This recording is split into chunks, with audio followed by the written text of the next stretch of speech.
Hey folks, Segasonicfan here, and today we're going to be looking at a Fender amp repair. Got this donated at my friends at a punk music store, and boy, if anything's true, it's that nobody is harder on their music gear than punk bands. You know it's true. I know some really cool punk people, but punks, listen to me! You can still stick it to the man and not destroy your audio equipment at the same time. That's my PSA. On to the repair. Actually, it's not entirely the punk's fault. This Fender, what is this called? This is called a Fender Frontman 15G. And, you know, a lot of it is a piece of crap. So, you know, only so much blame can be put onto the musicians because these pots are garbage. This circuit board is garbage. However, I will say there are some things going for it. It does seem to have a nice speaker. The enclosure has a really nice wooden frame. I mean, it's like MDF kind of composite stuff, but it still feels pretty good quality. This is kind of your classic example of like sort of American. I would venture this is an American company, so I'd venture this was designed in America. And this is your classic example of American audio engineers kind of being stuck in the 1980s or 90s and not really getting with the times and what's available. But that's just my 2 cents. These connectors are from the 90s, you know, these kind of really crummy panel mount plastic RCAs. You know, you can print, you can make a plastic injection molded support mount for these, you know. You don't have to just rely on a single screw.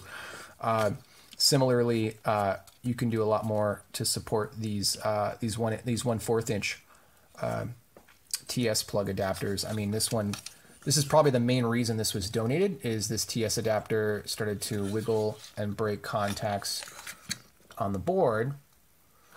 You look down here, we can see, there it is, broken contacts.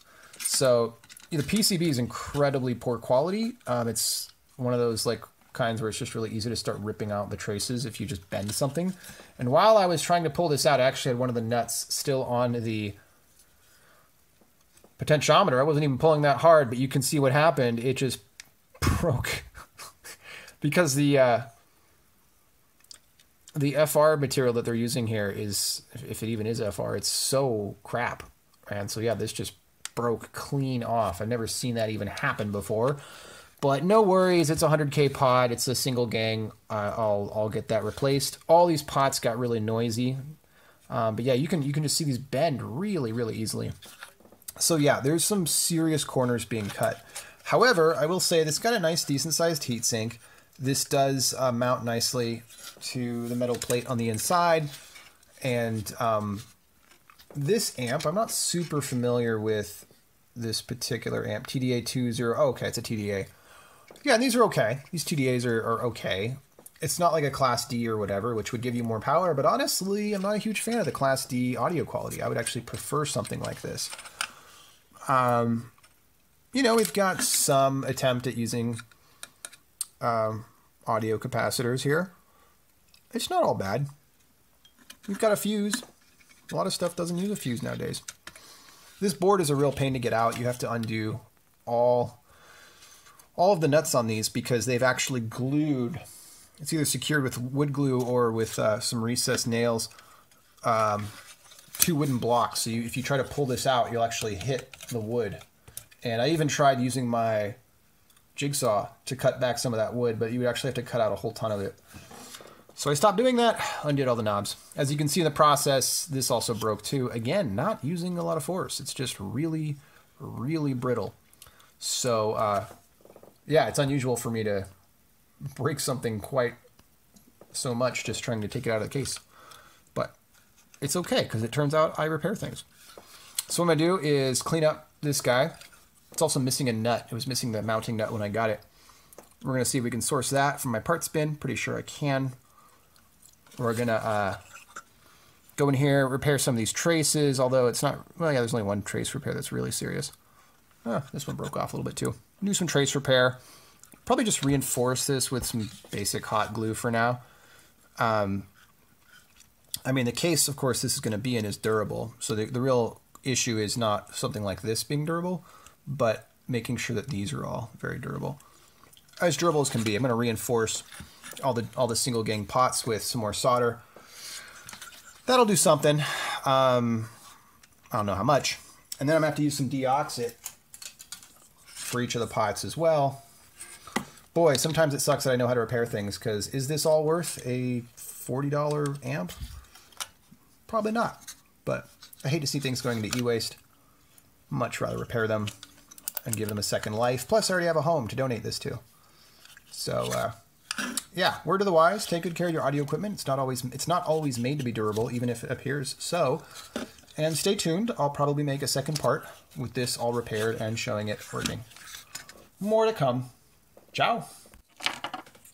All right, I figured I'll make a part 2. I'll make this maybe a longer video, longer series, I should say. And I'll try to video actually the repair work that I'm doing in here, even though I don't normally like to do that with something as simple as this. I know it's not simple for everybody, and somebody might find what I'm doing very useful. I know audio gear breaks a lot, so yeah. I'll do a more in-depth review repair here. Repair explanation video, I should say. What I've done so far is I desoldered, and you'll see these pads just came right off like nothing. Again, very cheap PCB. So these pads just came right off, and what I'm doing now, what I did was I removed this. I used my desoldering pump to clean off all the solder from the various leads. By the way, this is a nice Japanese desoldering pump. I super recommend it over the cheapo ones. Has a silicone tip on it, which is really nice too. Whew. Okay, so desoldered all those. The back pin here is actually broken half off, but it's not recessed so much that I can't actually sort of inject solder into that crevice to make it work. So I'm going to power up my more conical tip. I've been using the chisel tip so far. What I'm also going to do when there's PCBs that are crap quality like this is I use a rotary tool with a cutoff bit. And this bit might be a little too large actually. To kind of scrape off some of the solder mask, expose some of the copper underneath to give both continuity and structural support.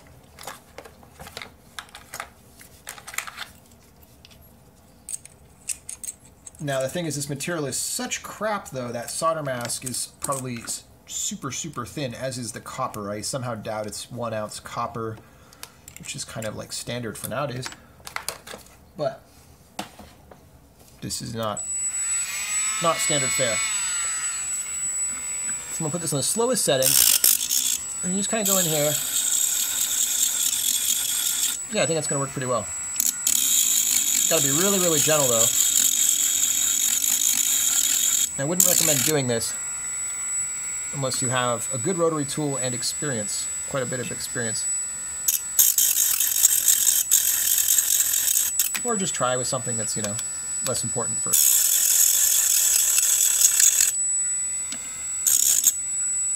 There's very little of this material left. So right now the only thing that's holding this whole part in is a single solder contact. So that's what I'm trying to change. Give this a little more durability. What apparently probably happened is the nut came off on this, or got loose during shows, and they kept using it. You know, why wouldn't you?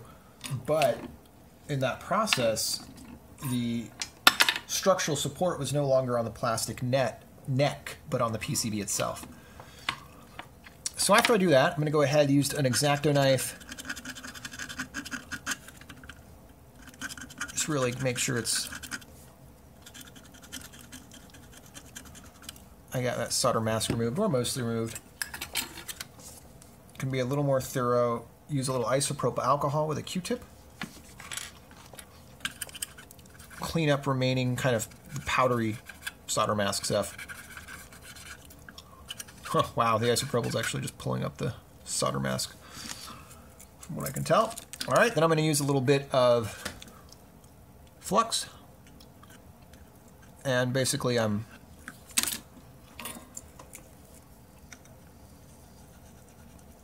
tinning the copper underneath the solder mask. again, to provide continuity and structural support. Ooh, it's just not going to be a super fun. Not too bad, I guess. Switched over to my sort of medium pencil tip here for this. And yeah, just be very generous with the solder. This is one of those times where for the newbies that like to use tons of solder, hey, this is the time to do it. Go nuts. Because you really want that structural support. You're not going to have any issues doing this with the PCB fitting back in. There's plenty of space inside here. This is not like a surface mount PCB, so yeah, go nuts. Have fun. And then I'm going to get in here into this crevice to get this recessed one. I think I should be okay with that. The idea is you get the solder hot enough, you move the iron down in that opening, and it'll actually fall in there a little bit. You don't want to overdo it, right, and just drop a huge glob of solder inside your jack, but just enough. And I think that's going to work real well, actually. We'll get that nut on there. But, yeah, what a difference, huh? So you see there we got the structural support for this pin behind it. Might beef up that one a little bit, but yeah, this one on the side, this one on the front, and the one on the back are looking pretty good now. And then the one that's recessed that I'm hoping I made contact with is this guy. Might do a continuity test with my microphone cable later. It's looking pretty good. I'm also going to stick it under the microscope here for a second and see. I'm going to go ahead and do a little more on that one, just to make sure.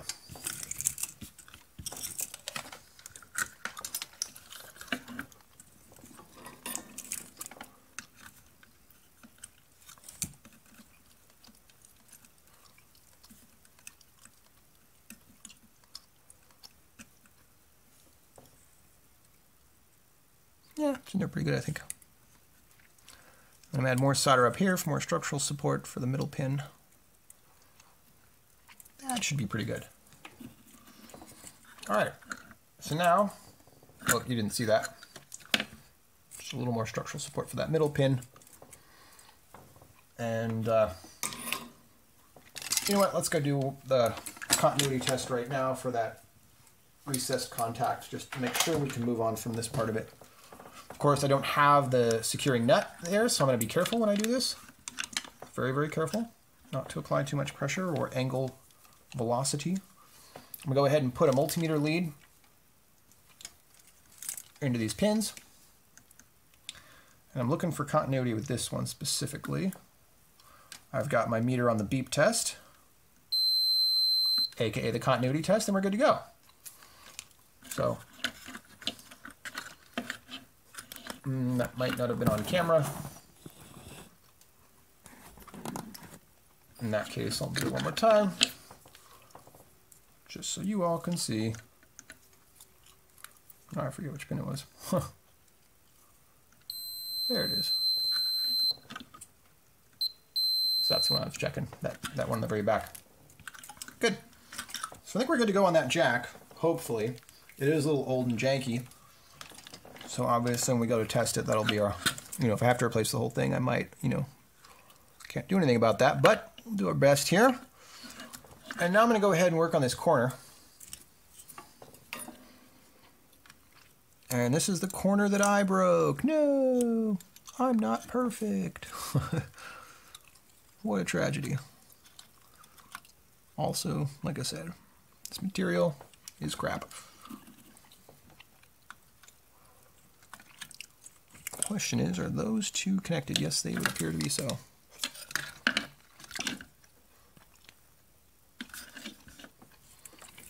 So first thing I'm doing is I'm reflowing and adding, again, more solder, more structural support for the joints, and especially the ones along the crack line there, which is the two end leads of the resistor. Then I'm going to go in here, scrape off some of these traces. I might go ahead and just use my rotary tool again for this. I am using protective eye gear, by the way. Make sure you are doing that as well.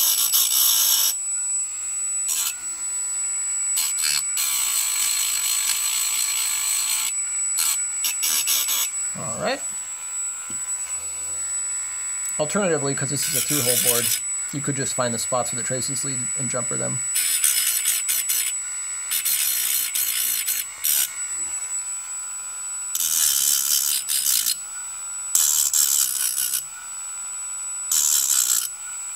All right. Oh no, this one got pretty messed up actually.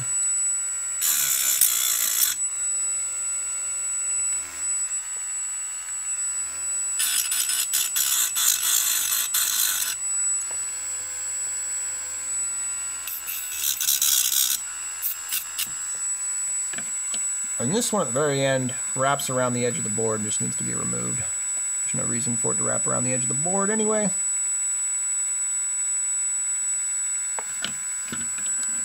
I guess it was trying to avoid there's some parts here that were never actually populated. And it was with that in mind. All right.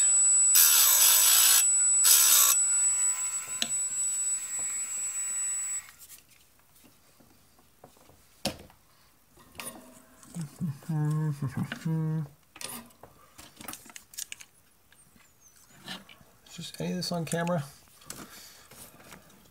Oh, that's why I try not to do these parts on camera as much. It's a little more of a hassle. But hopefully this is helpful to folks. Hey, leave me a comment if it is, because that'll make me feel better and encourage me to do more videos like this where I'm actually doing the full repair on camera. Also, it's nice to see things in real time. You know, so many videos on YouTube are fast-forwarded, you know, hyper-edited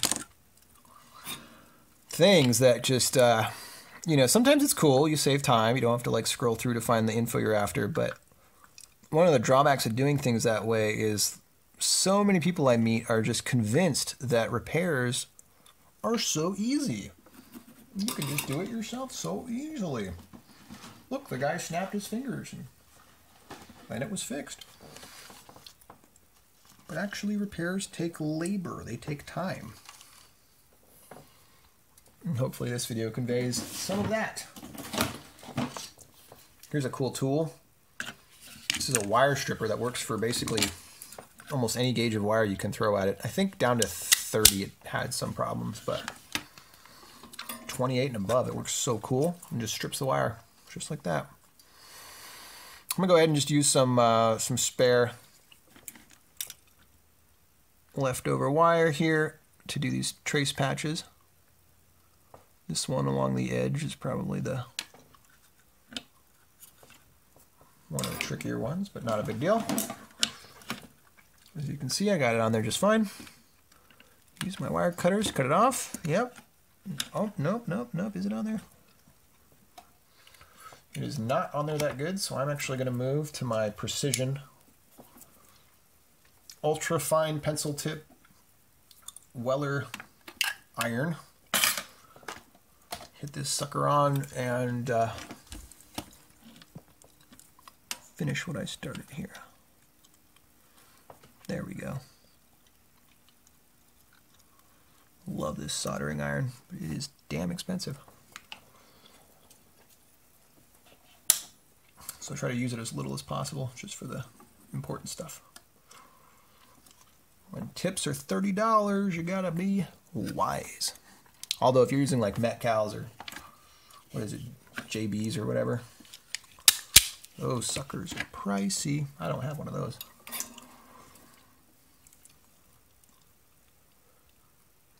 All right. Not running my fume extractor because there's not that many fumes being generated from this, but I might in a minute. All right, that looks like it's patched. I have to go in here and be pretty generous with the hot glue because it's just totally broken off.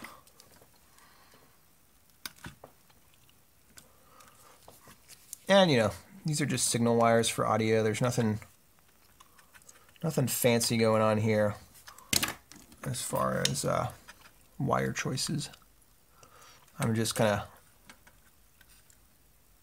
desolder these as I go along to get the board a little more in the nook of where it broke. Yeah, that's pretty good.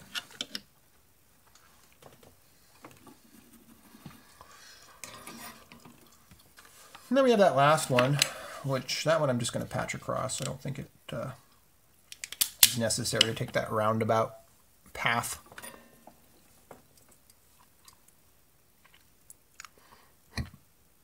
My go-to is actually inductor coil wire. God, it starts with an L. I forget the actual like legit industry name of that kind of wire. I call it inductor coil wire, but it's not the actual name of it. Anywho, let's see if this guy will actually grab this little dude. Nope, that's not gonna happen. We'll go in here and see. Sometimes when you apply heat, you can actually reduce the sleeve length. Sometimes, depending on the sleeve type. The plastic properties, if it's shrinkage plastic or not. And I'm not thrilled about this, but again, it'll do the job. I'm trying to do a quick semi-dirty repair. I don't do any jerry-rigging in any of my repairs, but this one is definitely like not one where I'm trying to do the fanciest stuff. Because this is a $40 amp. It's not a $400 game system. If this were a CDX, that'd be a different story.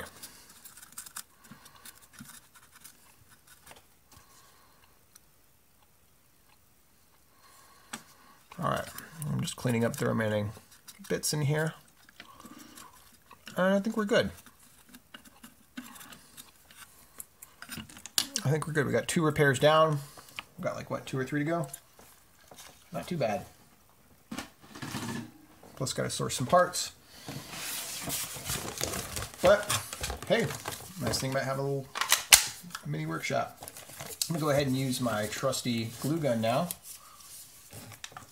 You can use whatever glue gun you like, but I'm a big fan of this Works 20-volt portable glue gun.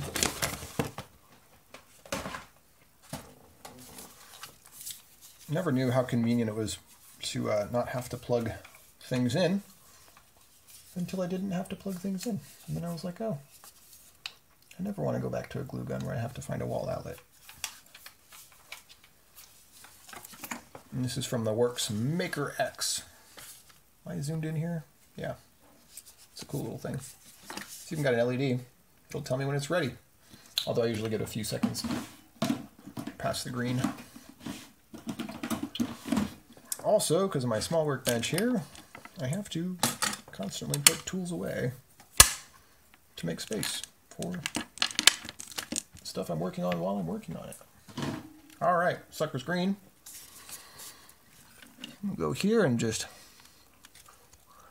Now, obviously, if this was a more expensive repair, I would test this first for functionality, and then I'd actually go over this with an epoxy, which would be much, much more durable. Again, this part is not actually exposed to the end user, the end customer, as it were. Looks like I didn't really line up that board terrifically either, but again, this is going to be a quicker repair, and this will in no way hinder functionality. And I think the person that's going to be receiving this for free will be very happy. All right, I think that's it for the glue gun, actually. Put that away for now. And now it's time for the pots. Pepper pots. Let's see what we can do here. First thing I'm going to do is remove the broken one, because that's not doing anything for me anymore.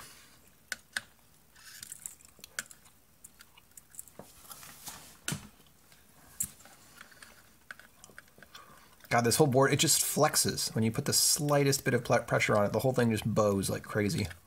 Not bows like speaker, bows like B-O-W-S. It's bad. Like, let me see if I can show you this. It's ridiculous. See this? Bowing. Boeing 747. That's bad. That is cheapo circuit board. All right, I'm gonna go in here. I'm gonna desolder pump. You get to see me use my Japanese desoldering pump, which I totally love. Hopefully it lives up to its name. Hopefully it doesn't have any stage fright. Come on, little buddy, work for me.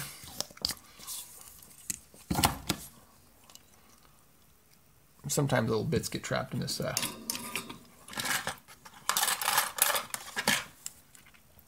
this silicone part. I'm gonna take it out and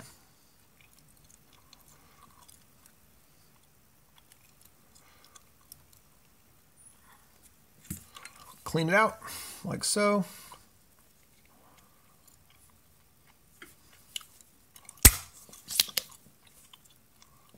All right. Put everything back.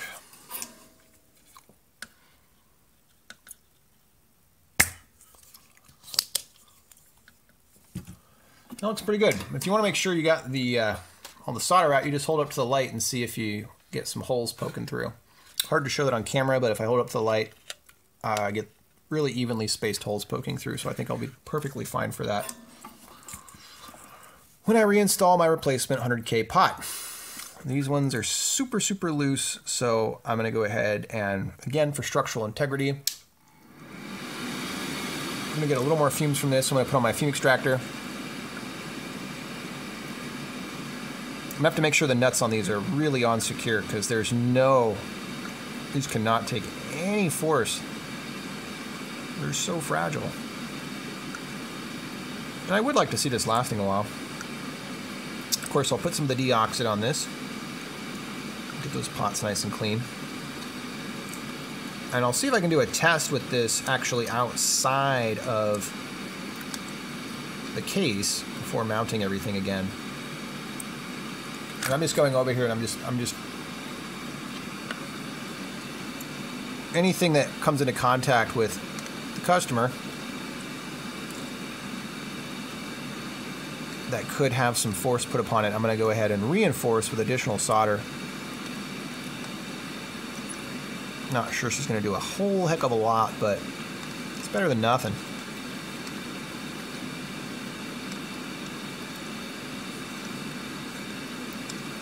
I'm a big fan of reflowing.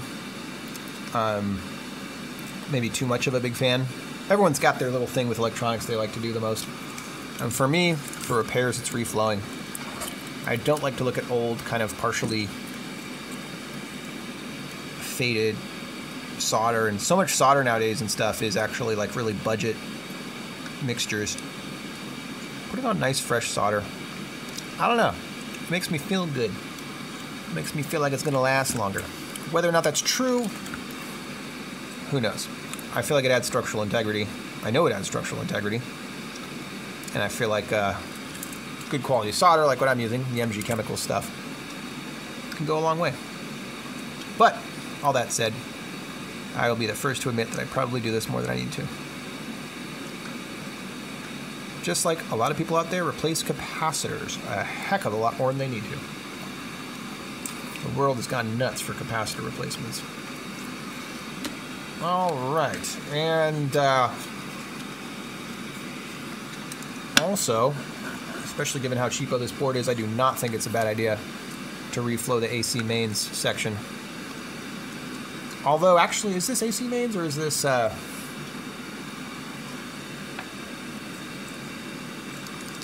that's the speaker, I'm sorry. It's not AC mains. No, it is. Yeah. Yeah. These two lugs go to a toggle switch. So yeah, this is the mains. And I guess these two lugs were set up here specifically for just the fuse. I really like that they went that extra step. I know it seems like a basic thing, but you might be surprised at how few current modern day manufacturers of really high powered electronics do not bother to fuse their designs. Case in point, the T962A reflow oven I repaired a couple weeks ago. That thing is extremely dangerous. It's a freaking oven, and it has no fuse.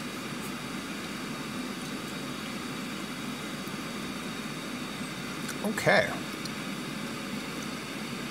Feeling pretty good about this. I did not do continuity checks for my trace repairs. I knew I was forgetting something. Let me go ahead and do that real quick.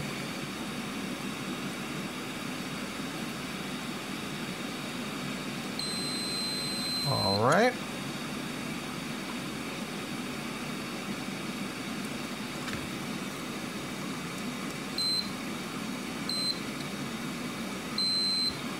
Yeah.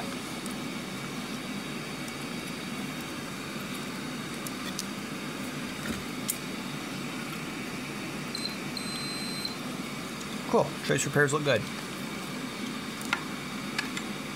All right. So I'm going to go off camera for a bit to scrummage around for my replacement potentiometers. That might take me a minute. And next part of this video is probably just going to be me putting everything back together, having everything all ready to test. Hopefully this was helpful. You got to see a little bit of trace repair, a little reflow work, structural improvement. And you can see this guy still wiggles quite a bit. A lot of play there, but that's not because of the joints. It's because of the milled mounting holes in the substrate. There's way too much wiggle room for that. And, you know, I know that's a harder thing to do in CAD design, but it is important. And this is a great example of why there's a lot of things I would have done differently. What they really should have done, though, it's good to, I guess it's good to point out engineering flaws, though. How to do it right next time. If it was me, I think what they made the mistake on is the plastic is supposed to go through the substrate. That should be milled out from the side, and there should be a milling line here. So the plastic goes all the way through. Yeah, I'm sure that's got to be the intended design, so that the bottom of the case there is actually flush with the substrate. You should not have that gap there. At least that's what I think. And that would give it, yeah, because that would make it so that you couldn't tilt it the way it can tilt right now. And then moreover, you could actually mill out those openings much smaller. They're probably about twice the width they need to be. A little PCB design 101. All right, folks, I'm gonna start getting this put back together, and more to come. All right, just one more part of this that sucks, kids. The pot that broke off when I was taking this apart, I'm opening this thing, it broke clean off. Like so. Well, I don't have a one-to-one replacement for it. One of the reasons it's also crap is it uses these really tiny PCB contacts, which, I don't know, maybe I shouldn't be too harsh. Those are PCB through holes. But you'll see this uses solder lugs. Doesn't fit. And even if I cut that and drill that, I don't know, maybe. Also, the shaft is too long. Also, it's got a notch there. So I have to drill that, possibly drill the legs. I'm not going to drill the shaft shorter, but I'll find a knob for it that's not going to match perfect. I'm going to do a bunch of work. The other option is I could mount this first and do a 3-wire inline plug using like a JST XH3. None of these options are very exciting, but word to the wise, kids, don't break things. Ha! More to come. All right, just wanted to show real quick. Got the external pot all nicely heat shrinked and installed. I used a JST PH, actually, the 2-pin variant, because I feel like XHs are overkill, and those are the, I think, what, 2.5 millimeter. And I don't have as many of them, but I have plenty of these 4-pin JST PHs. This is a nice inline connector that I have extra. I don't have a 3-pin inline, I have a 4-pin inline, so I'm just gonna, I just zip tied the unused wires kind of out of the way there. And I'm pretty optimistic about this. Got the colors matching and everything, so I'm gonna mount this with the nut and everything in the washer on the outside of the panel, and then reconnect it with the others after it's all installed. Ready to finally go do the test on it, and we'll show the finished thing when it's all done. Just a recap of what I did here. Went ahead and cut away the copper, the solder mask above the copper here to create structural support and replace the broken connections for this TS microphone input. Then I went in here and corrected these broken traces here, here, and here, which had broken from the result of this crack on the FR board. And then I applied some hot glue, which will hold just fine, but as I mentioned previously, were this a more expensive product, I would be epoxying that instead. But that should hold just fine. And then I went ahead and reflowed the amp, I reflowed all of the potentiometers. I'm using deoxit to clean out the potentiometer. I also used an air compressor, which I blew in all the contacts, around the contacts of the potentiometers, just to get rid of any dust and particulate matter. And then I reflowed the microphone and the RCA. And I also sourced a nut that was missing from the mic input from my part bin. Then I, and then of course did the inline replacement of the volume knob, which is a 100K single gang potentiometer. I also reflowed the fuse here, the high voltage contacts. Not super necessary probably, but can't hurt. So yep, that's a recap of what I've done, and I'll put this all back together and fingers crossed. Okay, and here we are, fresh off the Ender 3 Pro, fresh out the oven. Got some fader knobs for the Fender that I've repaired. And I think these turned out pretty nice. I printed a couple of these already. I think they look pretty sweet. You can see the lines a little more on camera. In real life, it's actually quite hard to see. I've got the brightness turned way up too. But yeah, I printed them with supports, but I think I did the supports right, that they'll break off pretty easily. And I dialed in the diameter of the knurled shaft, as it's called, for the potentiometer, so that it should be a perfect fit. All right, folks, back here with the completed Fender amp repair. And I don't know if you can notice anything here, but because it was missing all of the knobs, I ended up 3D printing my own knobs. And I think these turned out really quite nice. What's interesting about 3D printing is when you have a flash on, like I do, to photograph this, it doesn't look nearly as nice as it does in person. You get kind of a matte finish. And I wish I could show that on camera a little better. But I don't think I can very easily. Maybe this light's a little bit softer. Anyway, these turned out great, and I'll try to post a link below to my remix. Another person designed the outside kind of texture of this, which was very nice, because but I had to widen the gap for the nut that secures the potentiometer, as well as the shaft diameter, which is a 6mm knurled shaft, KNUR-LED, if I'm pronouncing that correctly. And then I went and used a gel pen. This is a Uniball gel pen here to mark the indicators here. And I didn't actually put ones on the face here, which maybe I should do. I don't know.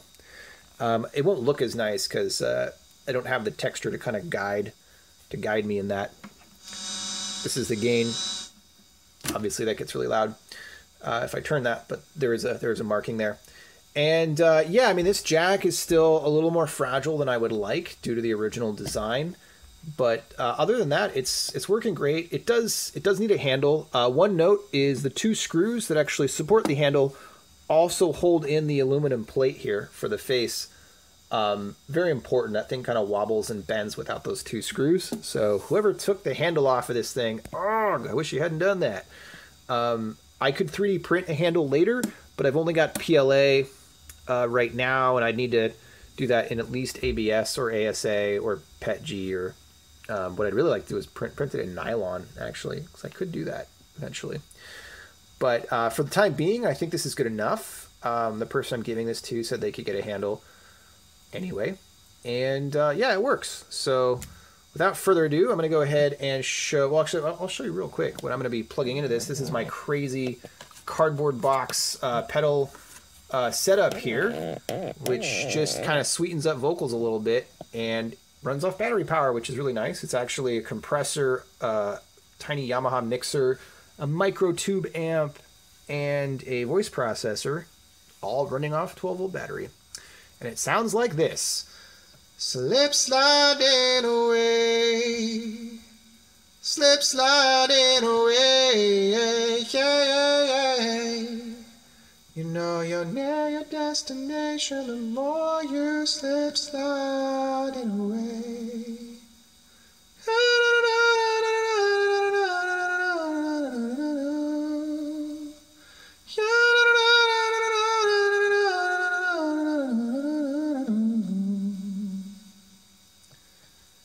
So yeah, just a sample of the song that's been stuck in my head lately. Nice classic.